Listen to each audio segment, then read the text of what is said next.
Estamos aquí con Leonor Gallardo Rivera, que es médica y cirujana general, maestra en salud pública, profesora de anatomía, histología y embriología en la Facultad de Ciencias Médicas de la Universidad Nacional Autónoma de Nicaragua, UNAM Managua. También se define ella misma como estudiante, difusora, practicante y terapeuta apasionada de la germánica nueva medicina en Nicaragua.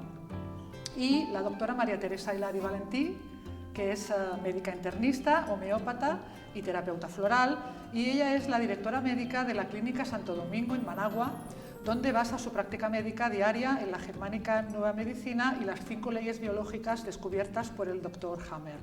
Las dos colaboran en la Clínica Santo Domingo viendo juntas a pacientes, según tengo entendido.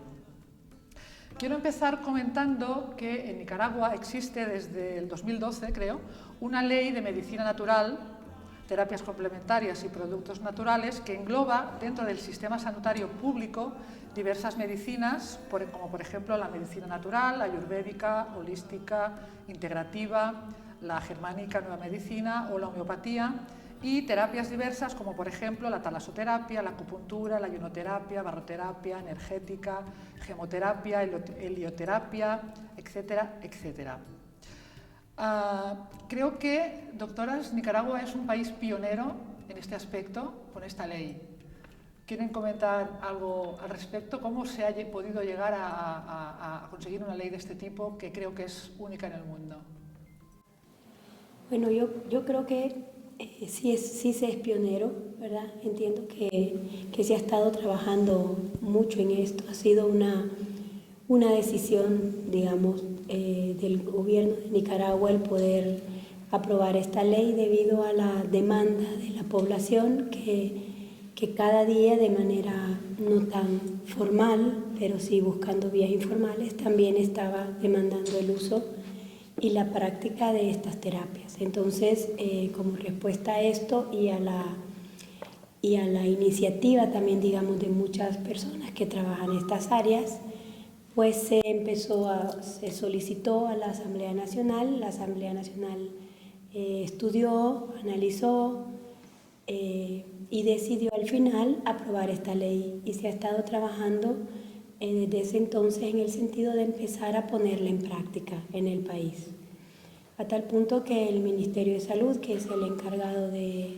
regentar esto, pues ha estado trabajando en llevar poco a poco a la práctica esto dentro de sus propios sistemas de salud. Va avanzándose en esto paso a pasito, pero creo que pasos seguros. También es interesante agregar de que esta ley fue resultado de una consulta popular. Hay en este país, Nicaragua, hay una carrera de medicina naturoortopática, hay médicos que egresan con esta visión natural y naturista. También hay una red de medicina natural que se llama de cantera, dirigida y animada por una hermana monja religiosa, la hermana Julie Marciac. Entonces, y también hay productores de plantas preparadas, envasadas en cápsulas. Entonces se hizo una consulta popular en estos sectores y fuimos proponiendo los términos de la ley y fuimos enriqueciéndola. Se presentó la propuesta al órgano legislativo y se gestó una comisión bipartita. Estaban los legisladores especialistas en los temas médicos sanitarios y estaban los representantes de estas bases, ¿verdad?, que estaban aportando con mayor conocimiento los pros y los contras de cada aspecto de la ley. Entonces se fue gestando la ley en un diálogo permanente entre los legisladores, representando al gobierno de alguna manera, y las bases populares que practican o demandan las terapias alternativas y la medicina integrativa. Pues felicidades por haberlo conseguido, por haber formado parte del proceso. Gracias. Intentaremos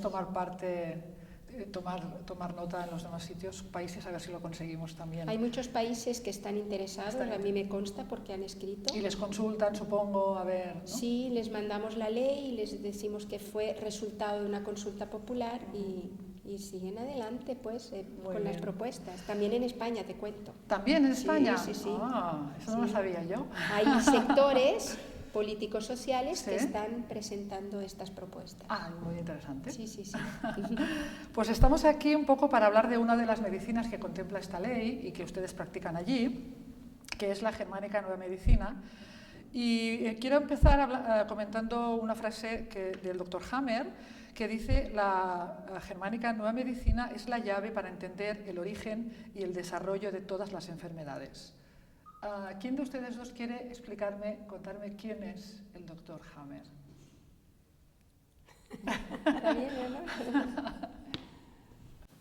Pues el doctor Hammer es un médico internista alemán. Él salió igual que de las facultades clásicas de medicina que conocemos, fue egresado de estas escuelas y pues él tuvo la vivencia de perder uno de sus hijos, ¿verdad? De una manera un poco trágica, en una situación bastante triste, mientras andaba de vacaciones. Y luego él, a partir de esto, desarrolló un cáncer testicular, y su esposa, que también era médica, desarrolló también un cáncer de mama. Pues a él, como investigador y científico, le llamó la atención que qué le pasó, que por qué ellos, que estaban sanos hasta después de la pérdida de su hijo y la separación de su hijo, les aparece esta enfermedad. Entonces empezó a investigar, dijo, ¿será esa la causa? Hace su hipótesis y luego empieza a investigar en uno de los sitios donde él trabajaba, en una clínica oncológica en Alemania, y empieza a trabajar con todas las pacientes y a ver si estas pacientes que estaban ingresadas también por cáncer, diferentes formas de cáncer desde la visión ginecológica, habían tenido una vivencia similar a la que él y su esposa habían presentado antes de desarrollar la patología, la enfermedad. Pues se lleva la sorpresa de que su hipótesis resulta comprobada y se da cuenta de que todas las pacientes que él trató, digamos, desde esta misma visión, consultó e entrevistó, desarrollaron esta patología después de un evento traumático de esta manera. Como resultado de esto, él empieza a postular la primera ley, que es la ley biológica de la naturaleza. Él sigue investigando sobre esto y dentro del proceso él logra definir 5 leyes biológicas. Eso no lo hizo de un día para otro, pues yo lo cuento en 3 minutos, sí, pero sí. Luego más tarde hablaremos de las él leyes. tarda Sí. mucho tiempo, ¿verdad? Entonces, a partir de esto, él observa que lo que nosotros conocemos como enfermedad y de cómo se produce y del proceso, pues no está realmente analizado y visto desde la perspectiva natural y biológica, que él lo expresa y explica cómo se produce esto, que además ni siquiera se ve como enfermedad desde la nueva medicina, sino que se ve más bien como un proceso biológico adaptativo y de supervivencia ante situaciones de emergencia muy particular que el ser vivo enfrenta y a las cuales, para poder mantenerse, necesita hacer cambios pertinentes en su organismo para poder sobresalir o avanzar y dejar atrás la situación. ¿Cuántos Entonces, años hace más o menos que está investigando esto el doctor Hammer, que ocurrió esto en su vida? Fue en el año 78-79 y él presentó su tesis doctoral hace mucho.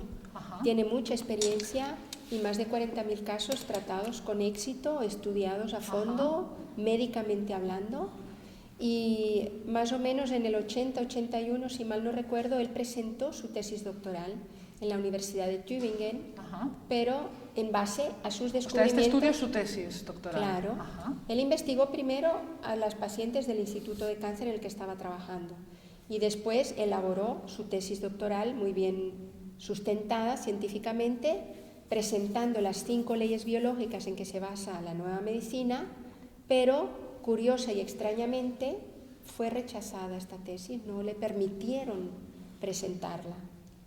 Entonces siempre él está pendiente de presentar su tesis, ¿no? Le seguimos miles de médicos en el mundo esa práctica de la nueva medicina y la Universidad de Tübingen no le acepta la tesis. No sé. No sabemos por qué. Sí. No estarán de acuerdo. O sea que no llegó nunca a doctorarse. ¿O sí? Sus conocimientos, para mi parecer, no son para un doctorado. No son para 5 a 10 premios Nobel. Porque ha descubierto unas cosas tan interesantes para nosotros médicos, tan científicamente interesantes, que considero que tienen que darse a conocer al mundo y el mundo tiene que darle el mérito que tienen. Este estudio tan seguido y constante, y los resultados que ha logrado son unos descubrimientos que además tienen consecuencias prácticas en la práctica médica maravillosas, pues humaniza la medicina, baja el gasto en medicamentos y tienen una sustentación científica maravillosa. Descríbame, Teresa, antes de entrar en las leyes, que luego las explicaremos una a una, descríbame un poco así para que la gente que no conoce esta medicina entienda un poco de qué va. Bueno, es interesante pues conocer las leyes, pero más o menos, a grosso modo, antes de entrar más específicamente en las leyes, esta nueva medicina plantea que toda enfermedad en realidad no es una enfermedad, es un programa biológico de la naturaleza para que el ser y la especie puedan sobrevivir, prevalezca la vida. Entonces, cuando hay un hecho traumático, que se va viendo en cada ley, hay una respuesta biológica en el reino animal y en el reino humano. Y esta respuesta biológica cursa con unos síntomas, pero con este conocimiento que te otorga el estudio de estas leyes biológicas y para nosotros los médicos ir practicando y estudiando de la par, permite que cuando la persona resuelve aquel conflicto original, aquel impacto, resuelve el conflicto biológico, acaba curándose de la mano de la naturaleza sin necesidad de fármacos, de terapia. Es decir, la naturaleza, que es tan sabia y nos precede en la evolución, ¿verdad? Primero está el planeta, la naturaleza, después vamos saliendo los seres vivos. Ella nos lleva de la mano hacia la cura, gracias a que la persona, con el supuesto de que la persona resuelva ese hecho dramático de su vida. O sea que las enfermedades no serían malas, consideradas como unos ataques o como un descontrol de la naturaleza, sino todo lo contrario, que son llamadas de atención un poco para que también vengamos a resolver nuestros conflictos de alguna manera. Claro. ¿no? O sea, Tienen sentido. Tienen un sentido, no son casuales, ni porque ha habido una corriente de aire, ni porque, sino que... Yo no les diría llamada de atención. ¿No?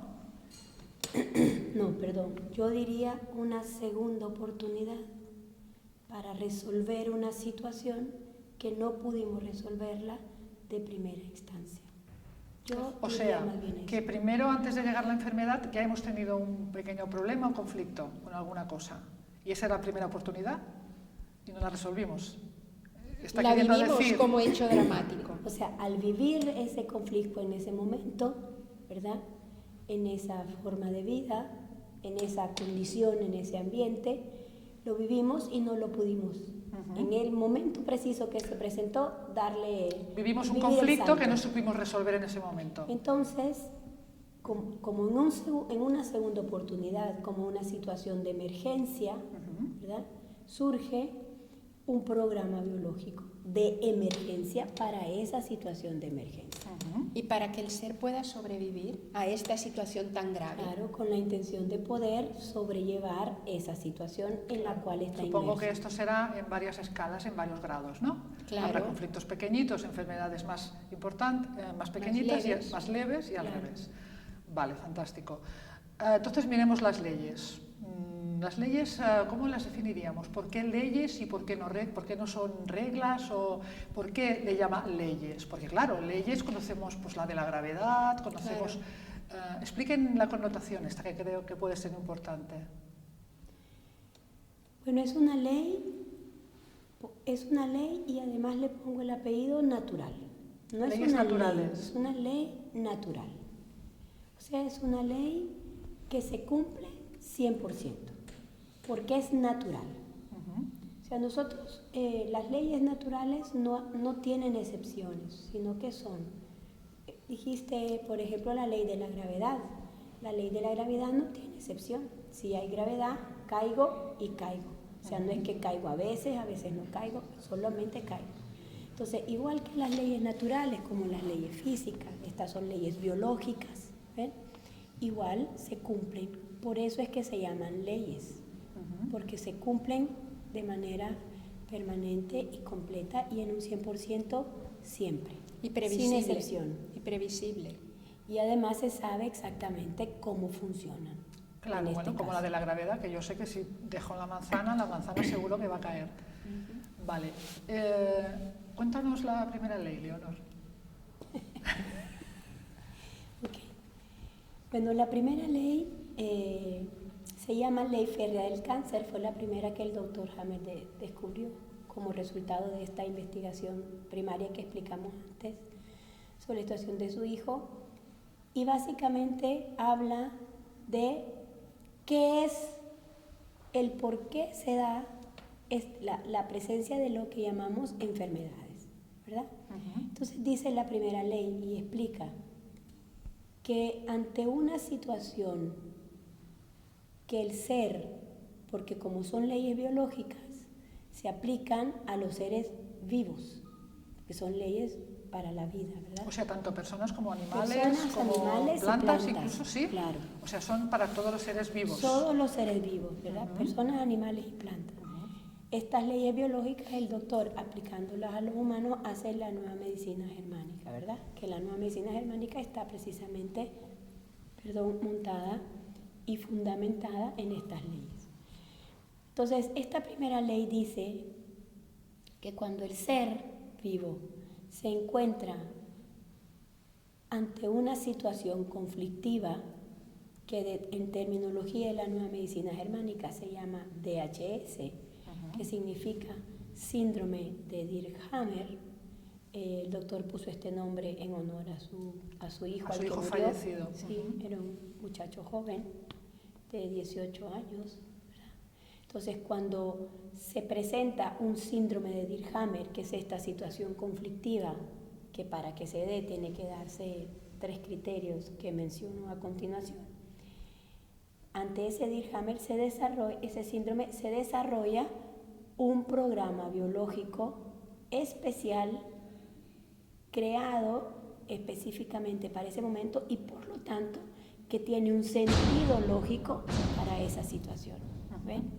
Entonces, este programa biológico, que se llama, desde la terminología de la nueva medicina, se le conoce como SBS.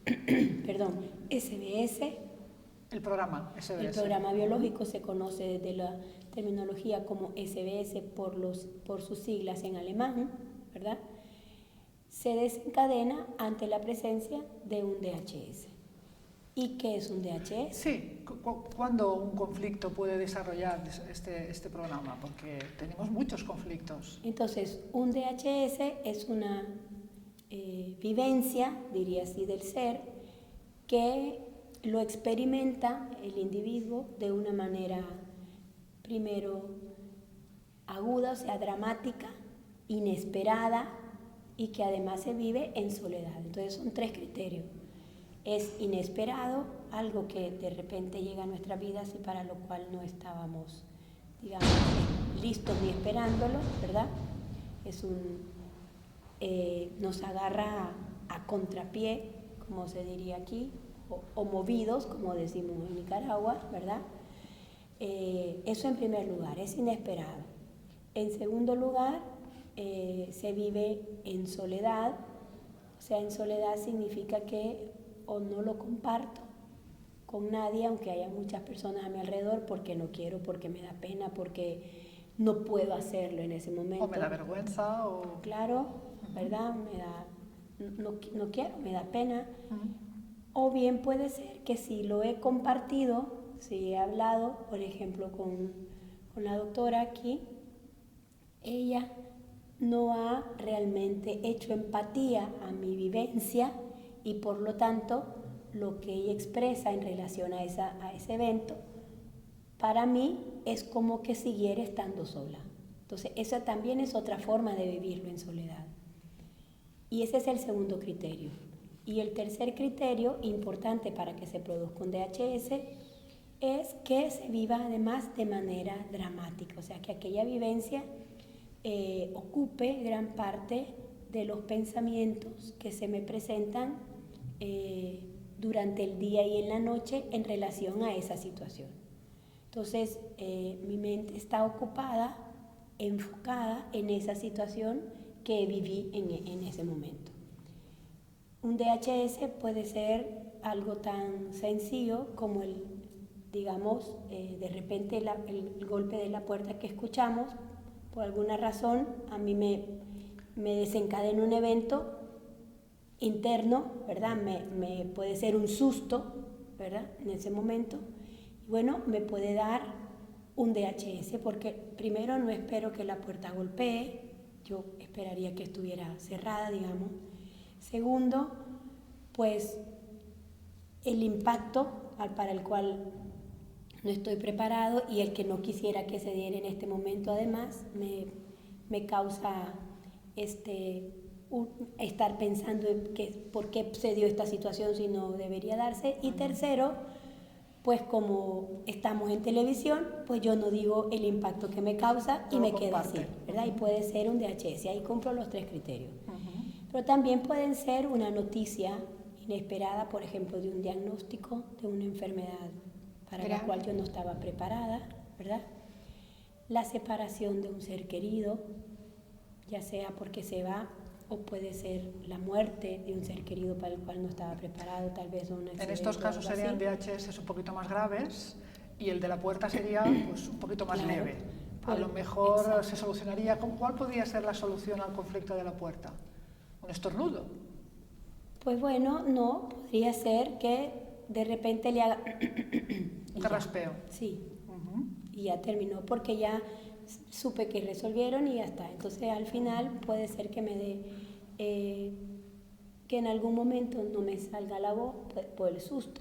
Y luego, muy cortito, ni siquiera se nota, ¿verdad? Y ya pasó, y nunca más. Y ya estuvo. Eso puede ser algo más severo, como la aparición, por ejemplo, incluso de un crecimiento de un cáncer, ¿verdad?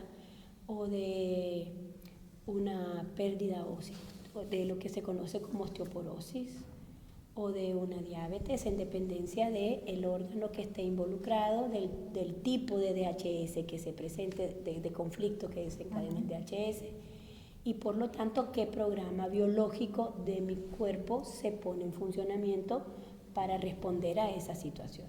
O sea que un cáncer, disculpa, sería el resultado de un DHS que hemos tenido en algún momento. Claro, porque estos programas biológicos que se desencadenan ante un DHS, estos programas biológicos, en primer lugar, son programas que otro DHS.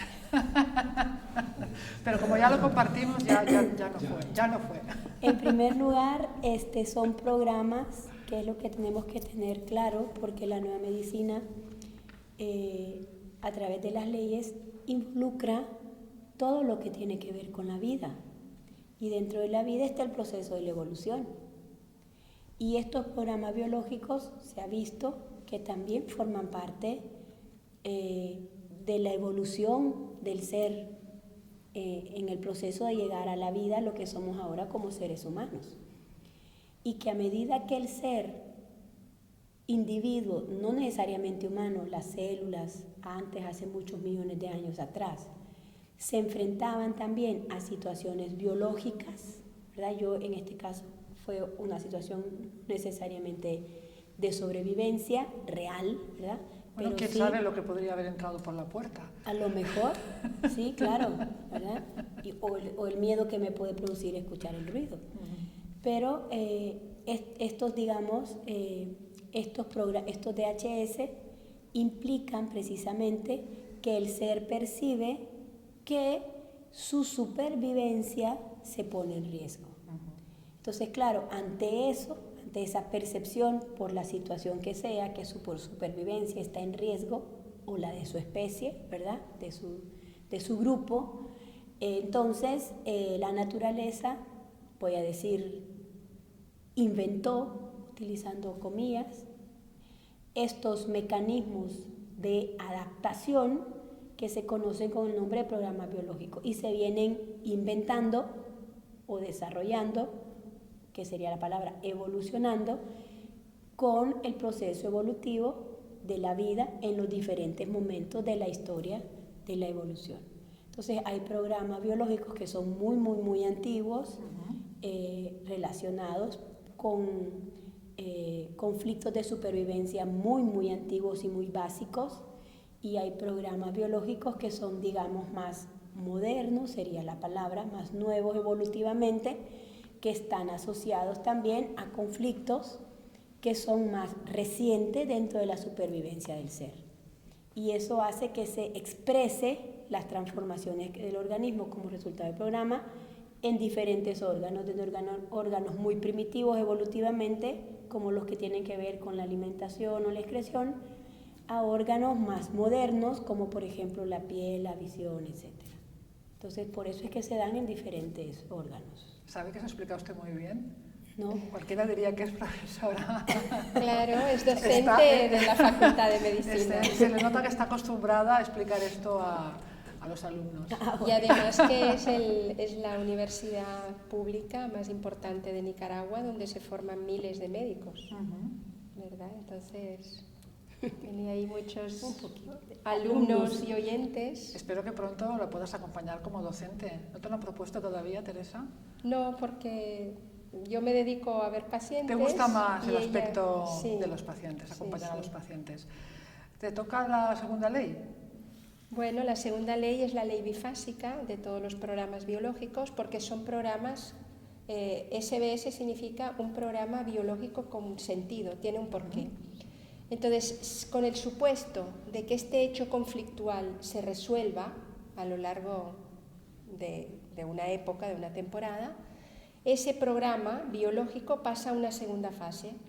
Y este programa, entonces, es que tiene dos fases. Cuando logró resolverse el conflicto, ya sea porque la persona voluntariamente hace cambios en su vida o en su percepción de la vida y del ambiente, y entonces ya el conflicto no tiene importancia para ella, o el ambiente cambia o cambia de trabajo, y entonces queda resuelto el conflicto gracias a este cambio.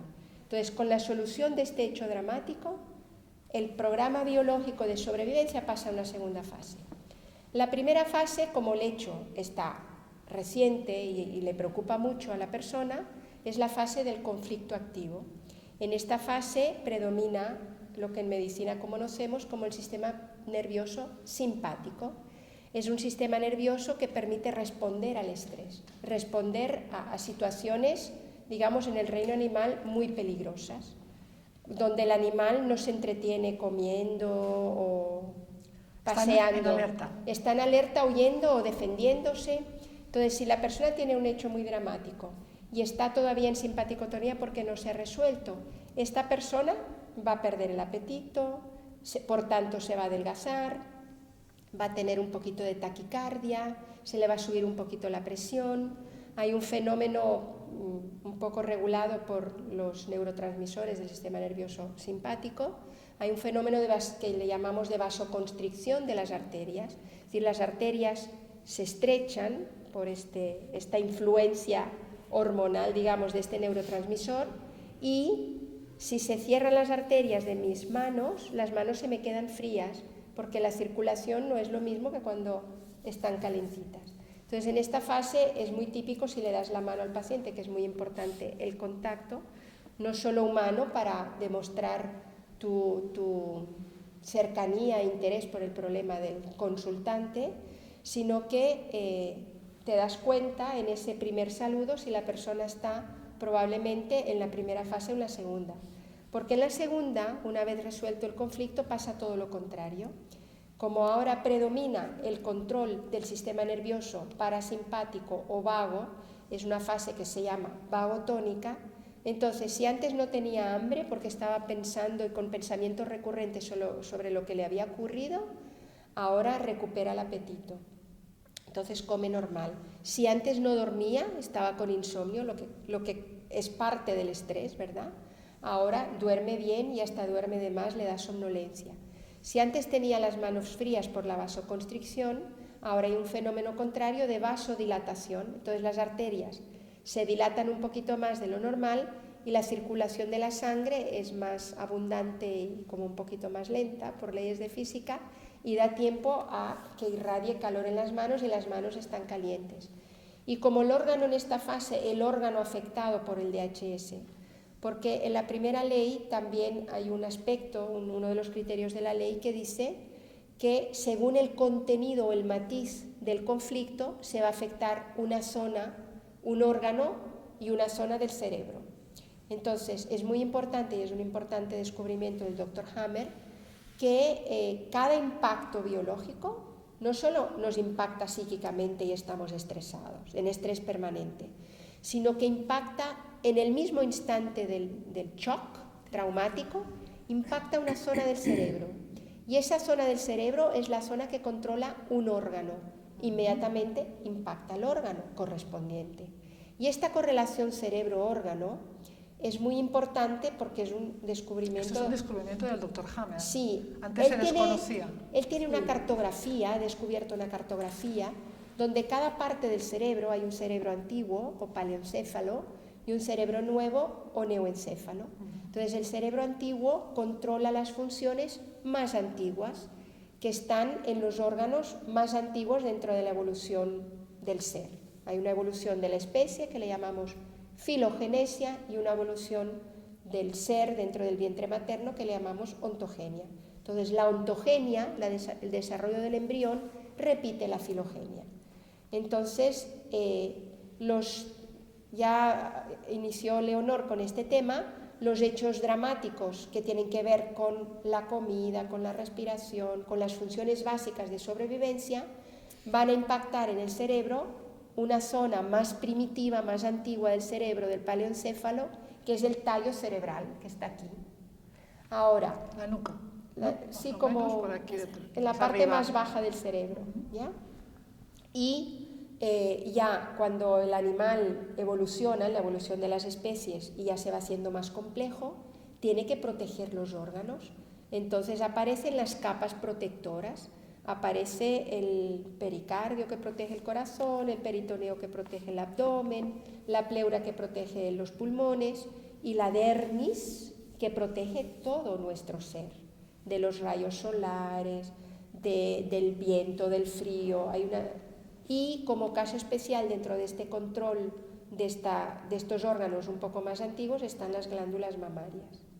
Si vamos evolucionando y el ser va evolucionando, ya tiene una estructura, ya se mueve por el medio terrestre, entonces ahí tenemos los órganos, los huesos, los músculos, las articulaciones, los ganglios linfáticos, los vasos sanguíneos, que son controlados desde la médula cerebral, ya digamos en el propio cerebro, y ahí pues tienen otro comportamiento diferente. Esto se ve en la tercera ley. Y cuando ya el animal empieza a vivir en manada, entonces tiene otras necesidades de órganos que regulan esa vida en manada y otro tipo de características de estos programas biológicos. Entonces la segunda ley, que es la ley bifásica, dice que hay una fase de conflicto activo que en la medicina convencional se conoce como persona estresada y normalmente se le dan ansiolíticos, tranquilizantes, pero lo que hay que con este conocimiento es acompañar a este consultante, a este ser que tiene este estrés, a que descubra cuál fue su DHS, su conflicto desencadenante de este estrés, porque resolviéndolo pasa a la segunda fase del programa biológico que etiquetamos como enfermedad A, B o C.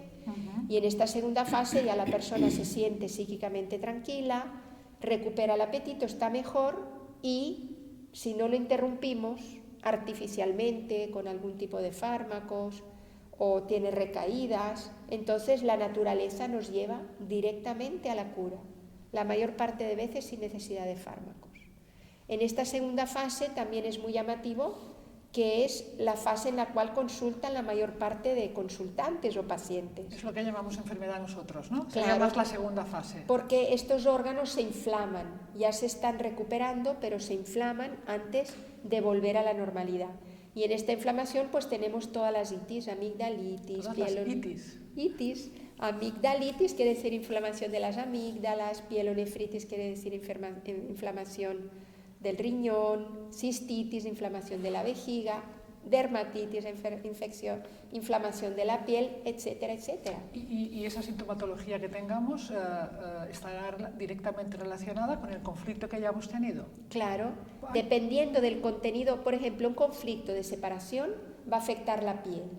Y en solución, en esta segunda fase ya de solución, vamos a tener una manifestación clínica de dermatitis o eczema o neurodermatitis, que también. ¿Y un conflicto que lleve, por ejemplo, a un resfriado o a una gripe? ¿Qué podría ser? La gripe y el resfriado se dan en esta fase de solución, que el doctor Hammer le llama post-conflictolisis. La conflictolisis es resolver el conflicto y la post-conflictolisis ya es una fase resolutiva.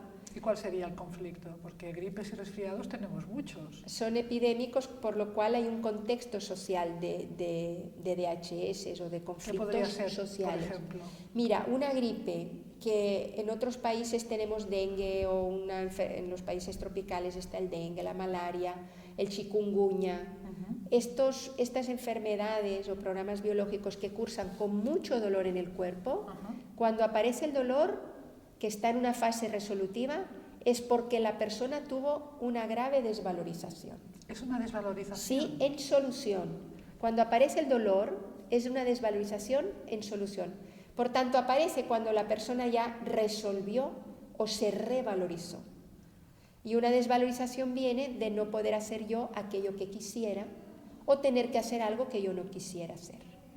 Entonces, en un contexto social, una epidemia de gripe, en otros países una epidemia de dengue, aparte de que hay mosquitos que transmiten virus y todo esto, que esto se analiza en la cuarta ley, significa que esta población, y esto va o con los medios de información, ¿verdad?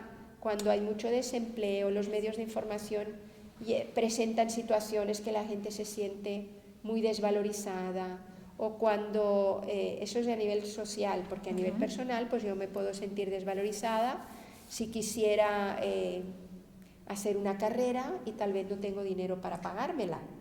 Entonces, si por fin un día puedo hacer la carrera por condición de beca porque conseguí el dinero, me voy a revalorizar, ya me siento realizada y revalorizada, pues si puedo, ahora puedo, entonces puede ser que tenga dolor en la zona correspondiente al tipo de desvalorización que tuve, porque nuestra corporalidad tiene una cartografía y una simbología.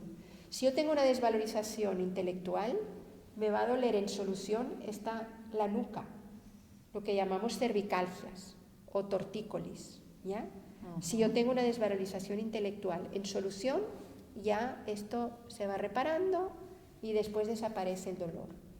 Pero siempre y cuando haya un DHS, ¿verdad? No es una condición que se mantenga, digamos, constante, sino que tiene que haber un DHS. Un DHS es ese momento puntual que yo vivo específicamente, como que si un rayo en ese momento me cayó encima.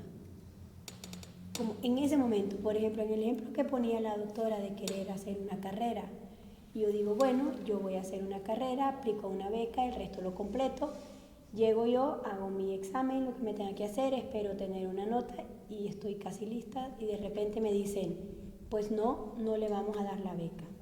O sea, no es el hecho, digamos, de que no lo logre hacer, sino que tiene que haber un evento. El momento que recibes la noticia de que no vas a poder y te provoca ese impacto. Claro, ese impacto que... Pero ¿cómo? Que no, si hoy hice esto, pero sí no le damos la beca. Entonces, eso es un DHS que le podría llevar a una desvalorización, por ejemplo, ¿verdad? Sí. Por haber pensado que iba a lograr algo, que yo lo vería un poco como bocado, pero también puede ser una desvalorización, un bocado que no alcanzo, etc. Entonces, pero tiene que haber un evento desencadenante. Y lo importante de esto es que la primera ley dice que el DHS, cuando impacta el DHS, que es como un impacto exactamente, ¿verdad? Un disparo de alguna situación, se da a 3 niveles. Y esto es lo que la doctora mencionaba, que es uno de los grandes descubrimientos del doctor Hammer, porque yo percibo la situación a través de la psiquis, la reorganizo en mi cerebro, lo recibe con un cambio estructural que incluso puede ser visible en una tomografía axial computarizada sin contraste del cerebro, y se ve la lesión que se conoce con el nombre de foco de Hammer por otra historia, y además dependiendo de qué sitio específico del cerebro en particular impacte ese DHS de acuerdo a la coloración o el contenido de conflicto que desencadene ese DHS, va a afectar un órgano determinado. Y esto es algo, por ejemplo, que antes no se hablaba. En medicina se podía hablar de enfermedades psicosomáticas, ¿verdad? Pero poder demostrar exactamente la relación de la percepción, exactamente el sitio cerebral donde se puede observar la lesión que causó ese DHS, y luego de ese punto específico llevar la conexión hasta el órgano, eso lo logra el Dr. Hammer a través de sus estudios. Y esto sucede de forma, digamos, instantánea, al mismo tiempo, pero además también el proceso de transformación que se produce en estos 3 niveles también se da de manera sincrónica en los diferentes momentos en que se presenta el programa biológico. Si el programa biológico que está en una fase activa, o sea, en una expresión simpaticotónica, que como la doctora explicó, se refiere a un estado de alerta del organismo, entonces todos los 3 niveles, psiquis, cerebro y órgano, se encuentran en ese momento en esa fase simpaticotónica. Luego, si el programa biológico se encuentra la solución del conflicto, asumamos que de alguna manera después le mandan una carta a la persona de la beca y le dicen, disculpe, fue un error, ¿verdad? Usted puede hacer su beca, ella tiene acceso a su beca, soluciona el conflicto. En ese momento se soluciona su ella conflicto. Soluciona, entonces eso se llama conflicto lícito, o sea, el conflicto que estaba ahí es destruido, ¿verdad? En ese momento pasa a la segunda fase del programa biológico, que es la fase vagotónica, como la doctora mencionaba. Entonces, todas las estructuras, los 3 niveles, psiquis, cerebro y órgano, evolucionan o se mueven sincrónicamente. Todo el proceso se mueve sincrónicamente en los 3 niveles se mueven exactamente y pasan a ese segundo momento del programa. Y eso lo explica también. O sea que ese foco de Hammer que aparece en el cerebro, también si se viera en ese momento estaría diferente, también va evolucionando. Claro, entonces uno puede darle seguimiento a los focos de Hammer, que te pueden decir en qué fase del programa se encuentra, y también puede darle seguimiento a las transformaciones orgánicas, digamos, o las alteraciones de la función, o no diría alteraciones, cambios de la función orgánica o adaptaciones funcionales orgánicas que se van moviendo, digamos, o evolucionando dentro del programa biológico, y uno puede ir viendo exactamente todos esos cambios. ¿Y ustedes han constatado con sus pacientes que se van cumpliendo estas fases, que va ocurriendo lo que está dicho que tiene que ocurrir? Sí. O sea, ustedes lo comprueban en su día a día. O sea, eso debe dar una gran tranquilidad para ustedes como médicos y para los pacientes, que supongo que se lo explican y ellos ya saben lo que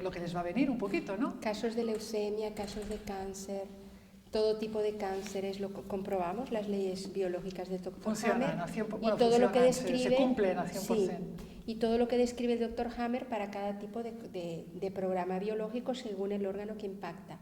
Y tal es así el descubrimiento del Dr. Hammer, que se pueden hacer diagnósticos diferenciales. Por ejemplo, si un tumor de mama es del tipo adenocarcinoma o melanoma o carcinoma ductal de mama, a través de la tomografía.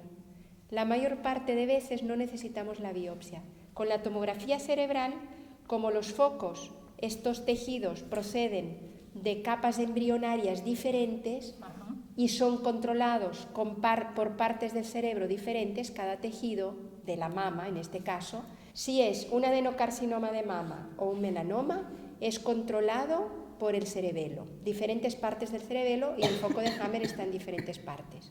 Si es un carcinoma ductal de mama, va a estar en la corteza cerebral, en la parte del homúnculo sensorial, ya muy cerca de la coronilla. Entonces, son dos focos de Hammer tan distantes que el diagnóstico diferencial es prácticamente exacto y no es necesaria la biopsia. O sea que viendo ¿te llama tomografía? Tomografía cerebral sin contraste, que también se llama escáner cerebral. Pero no hace falta inyectar contraste. O sea que viendo eso ya se puede saber dónde está, qué órgano está afectado, qué tipo de tumor es, o de enfermedad incluso, ¿no? Porque las enfermedades también deben salir reflejadas, no solamente los tumores, no solo son los tumores. Se puede saber solamente viendo eso. Y incluso en qué fase está también. Se correlaciona con la clínica, con lo que explica la persona, ¿sí? Y con el examen físico, a veces algún examen de laboratorio. Hay una correlación, pero muchas veces no necesitamos biopsia gracias a este instrumento diagnóstico que es la tomografía cerebral, sin contraste. ¡Qué maravilla! Sí, este es un gran descubrimiento del Dr. Hammer. No, y un gran esfuerzo, digamos, de su trabajo de investigación, porque él ya tiene esta cartografía que la doctora explicaba bastante bien aclarado y detectado. Creo que la gran mayoría de los focos que se encuentran en cada una de las partes cerebrales, como cuál es el DHS que desencadena ese foco, qué programa se lleva a cabo como resultado del impacto en ese sitio específico, qué órganos están afectados con ese, o qué tejidos, porque a veces no es el órgano, sino que es el tejido en particular el que está afectado con ese foco cerebral en ese sitio, y cuáles son las transformaciones que se pueden dar pues en el órgano o en el tejido con ese programa biológico especial a los 3 niveles, ¿verdad? En el órgano específicamente, también en el cerebro, que más o menos sigue un proceso bastante homogéneo, y luego en la psiquis. O sea, tiene bastante bien detallado eso. Entonces, pues de alguna manera se puede hablar hasta de un poco de, no diría de pronóstico, sino que de seguimiento adelantado y de tranquilizar a la persona de que si se le presenta o un dolor o una inflamación o un sangrado, pues eso formaría parte de lo incluso que se espera. Se le puede avisar, puede usted tener un sangrado, puede usted tener un dolor aquí, pero no se preocupe, que es normal, que pasará, y eso da una tranquilidad, te imagino. O consulte si el sangrado es muy importante, o si tiene un dolor de cabeza muy fuerte, que puede ser que el foco de Hammer está muy inflamado. También conocemos los criterios de severidad, ¿no? Donde hay que acompañar al paciente más de cerca. Y hay casos de emergencias que definitivamente pues, son referidos a los hospitales, a un servicio de emergencias, porque no, o sea que es una también situación se dan urgente. Fases un poco más graves, en los cuales hay que ver... fases graves. Hay fases graves en según qué enfermedades, como pueden ser a lo mejor los tumores, que en el que sí sería infarto, apropiado... El infarto de miocardio... ¿El infarto qué sería, por ejemplo? ¿Qué tipo hay dos tipos de infarto. Ajá. Está el infarto de la fibra muscular cardíaca, que es el infarto propiamente del miocardio, que esta fibra muscular cardíaca es controlada desde la médula cerebral y es un tejido derivado embrionariamente del mesodermo nuevo. Y luego tenemos el infarto de las arterias coronarias, con unas características clínicas y un diagnóstico diferencial totalmente aparte, ¿verdad? Que es un programa propiamente de las arterias coronarias y que el infarto se da siempre en una fase que se llama crisis epiléptica o epileptoide, dependiendo del órgano, y cursa con aumento del colesterol, lo cual no ocurre con el infarto de la fibra miocárdica. Tiene unas características clínicas totalmente diferentes. Entonces, este es otro descubrimiento del Dr. Hammer, que no todos los infartos son iguales. Hay un tipo de infarto de la fibra miocárdica cuando la persona sufrió un conflicto de sentirse sobrepasada por lo que le ha ocurrido. Yo ya no aguanto más, yo ya no puedo más con esta situación, afecta a la fibra miocárdica porque tiene una connotación de cierta desvalorización, que yo no puedo más con esto que estoy viviendo. Y el otro infarto, que es el infarto de arterias coronarias, tiene una connotación de pérdida de territorio. Para un hombre el territorio puede ser su casa, su trabajo, su esposa, sus hijos. Entonces, si la esposa se le va o pierde su trabajo, es como que perdiera su territorio, que en una manada de lobos es algo muy específico, un territorio físico, ¿verdad? Pero el ser humano pues tiene una connotación un poquito más simbólica, el concepto de territorio, y cuando recupera el territorio, entonces en una fase de recuperación se da el infarto. Y esta fase, llamada crisis epiléptica, epileptoide, en esta fase es un peligro grande, porque puede tener un tipo de paro cardíaco, puede tener una arritmia cardíaca muy severa. Entonces ya el cuidado es más específico y es un criterio de cuidado de gravedad y emergencia. A mí me gustaría también comentar es que desde nuestra perspectiva como médica, ¿verdad? A nosotros lo que nos llamó, digamos, la atención de la nueva medicina germánica era la lógica aplastante de su coherencia, ¿verdad? Y cómo esto enlaza, no diría mágicamente, sino que enlaza muy bien con todos los conocimientos biológicos. Entonces eso fue lo que, digamos, a nosotras nos atrajo dentro de nuestra práctica médica a esto, y por un lado, y por otro lado el sentir que al estar con pacientes, digamos cotidianamente, de alguna manera, uno se sentía como que llegaba un punto en el que ya no teníamos más para dar al paciente desde el planteamiento en el que estábamos antes. Y con la nueva medicina ahora vemos que se abre una puerta, digamos, para poder seguir con el paciente en aquellos puntos en los que la práctica que llevábamos antes nos limitaba y nos hacía topar y nos hacía sentirnos de alguna manera hasta impotentes para poder seguir ayudando a alguien. La nueva medicina te abre estas puertas y además cambia también la forma de ver al paciente. No encontramos otro nombre porque pensamos que paciente no es el nombre que deberíamos darle al que dirige su proceso. Entonces la nueva medicina nos muestra también que nosotros no tenemos la sartén del mango, nosotros los médicos, sino que las que tienen realmente la sartén por el mango, que llevan el control de la situación, que pueden realmente hacer cambios en su situación, es realmente el paciente. Y que al tener este conocimiento, digamos, básico, biológico, el ser, primero entiende qué es lo que le está pasando, puede verlo claramente cuál es su proceso, vivirlo y sabe exactamente cuál fue su conflicto. El paciente, cuando uno habla con él, le explica, por ejemplo, cuál conflicto podría ser según la patología que llegue. Inmediatamente el paciente muy rápidamente se ubica y dice, pues sí, yo tuve una situación de este tipo y de este tipo y de este tipo que calza exactamente, o viví este evento en particular que me llevó a eso, el susto que me dio ver que el carro iba a atropellar a mi hijo, el miedo que tuve al escuchar el ruido en mi casa en la noche cuando estaba sola, el golpe de la puerta que me asustó, el diagnóstico que me dio cuando fui a la consulta, me dijeron esto,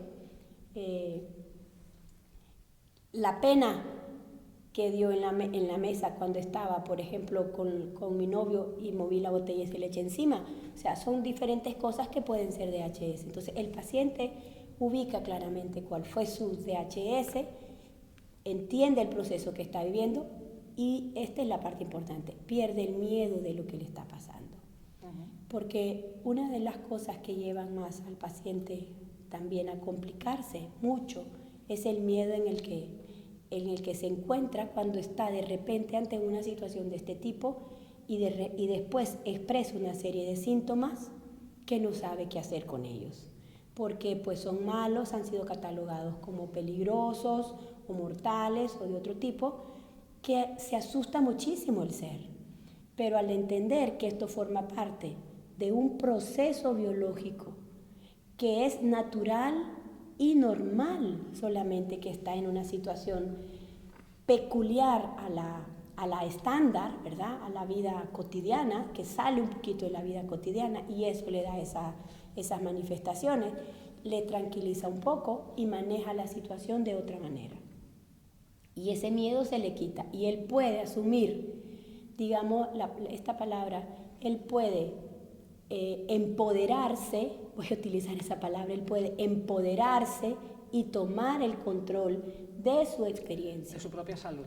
Y salir y tomar una actitud resiliente, ¿verdad?, ante esa situación conflictiva que él está viviendo.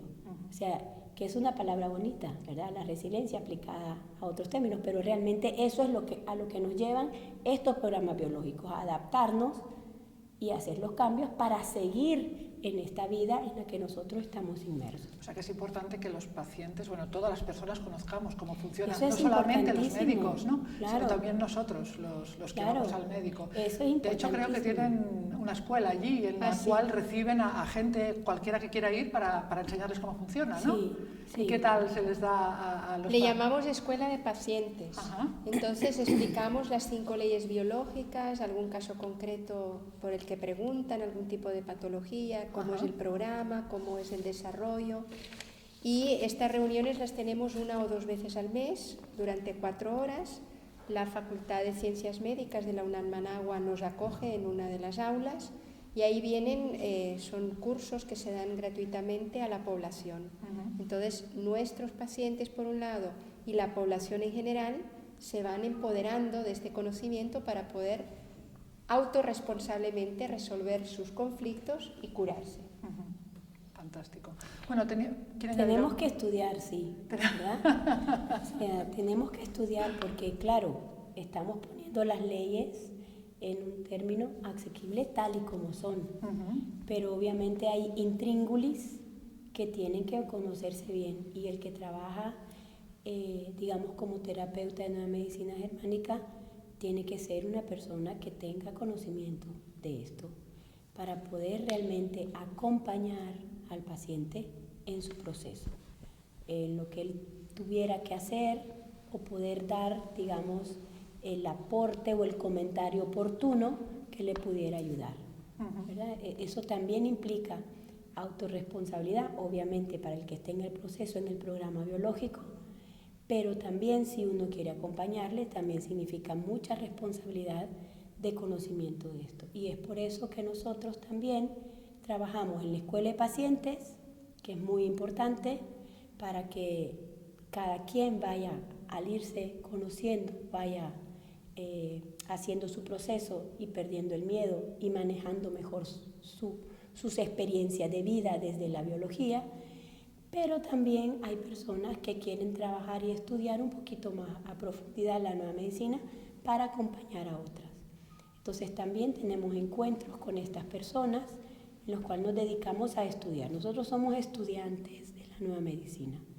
Hasta ahí creo que podríamos Hasta ahora solamente se califican como estudiantes. Atrevernos a decir, porque ¿verdad?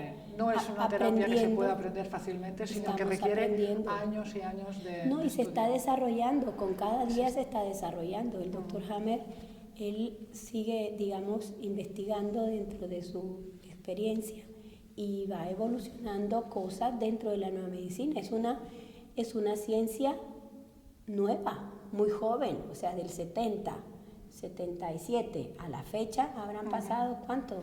30 años. 30 y pico de años. 30 y puntitos de años. Realmente es una ciencia muy nueva, porque es una ciencia, ¿verdad?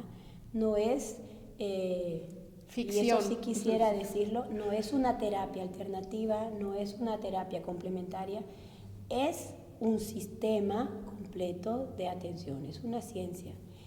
Y a mí me gusta verlo realmente como la evolución de la medicina, ¿verdad?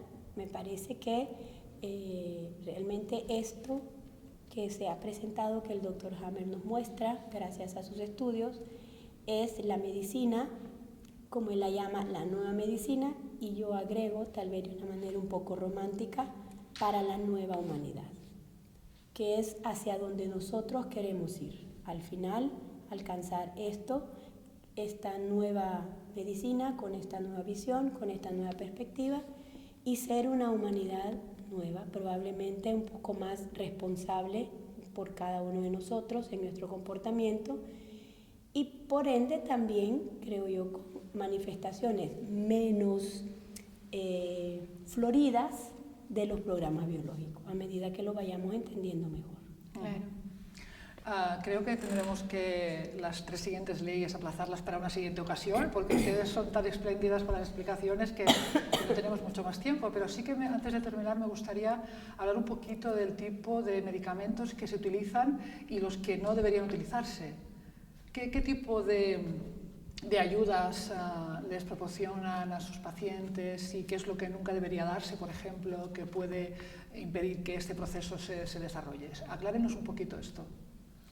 Bueno, clínicamente, entendiendo bien las bases de la nueva medicina, sabemos que cuando la persona resuelve el conflicto, se cura prácticamente sola, que puede pasar etapas un poco peligrosas, que puede pasar etapas molestas, con dolores, inflamaciones, pero normalmente desde esta comprensión biológica de estos programas biológicos, los medicamentos no son muy necesarios, algunos hasta son inconvenientes.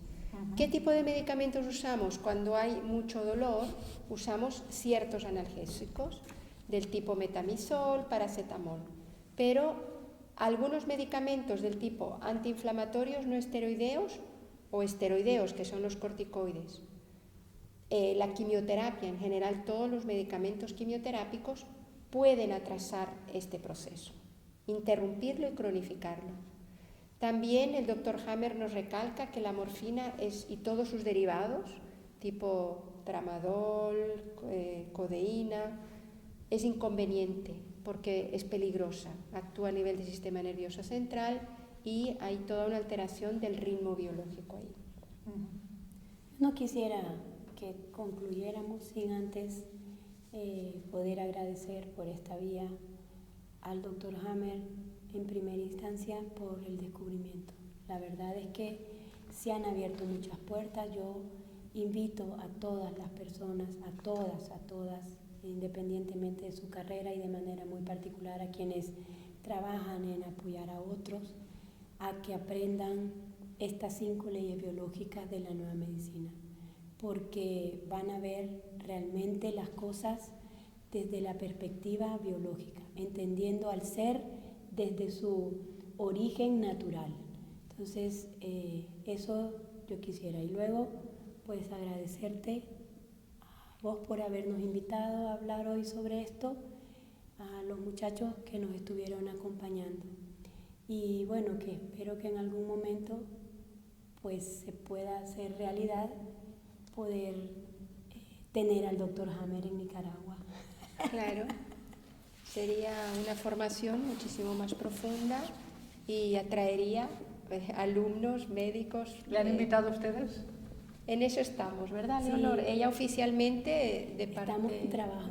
Sí. Supongo que estarán deseosas de poderle conocer personalmente y que él les imparta directamente. Muy deseosas. Que sea él quien imparta esta formación. Claro, y para nosotros sería un gran honor poder realmente recibir de él estos conocimientos. Y pondríamos todo nuestro empeño en estudiar y aprender. Igual quieren añadir alguna cosa a las doctoras.